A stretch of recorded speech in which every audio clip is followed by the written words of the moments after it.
আসন্ন ত্রয়োদশ জাতীয় সংসদ নির্বাচনে বিএনপির মাথাব্যথার কারণ হয়ে দাঁড়িয়েছে দলের অভ্যন্তরীণ কোন্দল।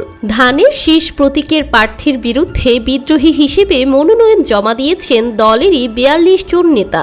এক নজরে দেখে নেওয়া যাক হেভিওয়েট কিছু বিদ্রোহী প্রার্থীর তালিকা। কুড়িগ্রাম এক আসনে ধানের শীষের প্রার্থী সাইফুর রহমান রানার বিরুদ্ধে লড়ছেন ড্যাবের যুগ্ম মহাসচিব ডাক্তার ইউনুস আলী।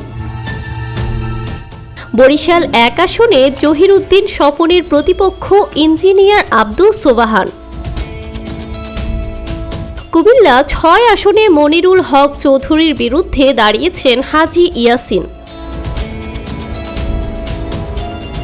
কিশোরগঞ্জ এক আসনেও চরম অস্বস্তিতে বিএনপি। সেখানে দলীয় প্রার্থী ও জেলা বিএনপির সাধারণ সম্পাদক মাজহারুল ইসলামের বিরুদ্ধে বিদ্রোহ ঘোষণা করেছেন মনোনয়ন বঞ্চিত ৫ নেতা। তাদের নেতৃত্বে ঝাড়ু মিছিল ও সংবাদ সম্মেলনের মধ্য দিয়ে প্রকাশ্যেই দলীয় প্রার্থীর বিরোধিতা করা হচ্ছে, যা ভোটের মাঠে বড় ফাটল তৈরি করেছে।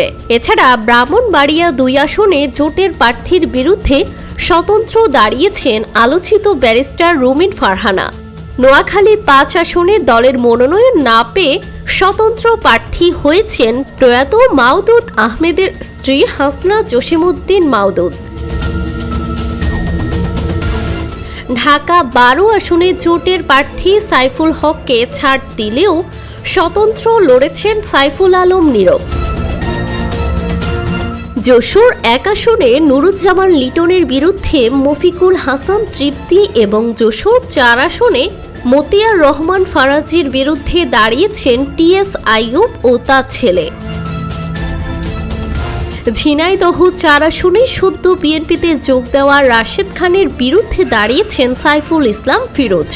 পটুয়াখালী ৩ আসনে ভিপি নূরের বিরুদ্ধে লড়ছেন হাসান মাহমুদ। সব মিলিয়ে ৪২ জন বিদ্রোহী প্রার্থী নিয়ে বেশ চ্যালেঞ্জের মুখেই পড়েছে BNP. Jannatul Tahsin, desk report, সকালবেলা।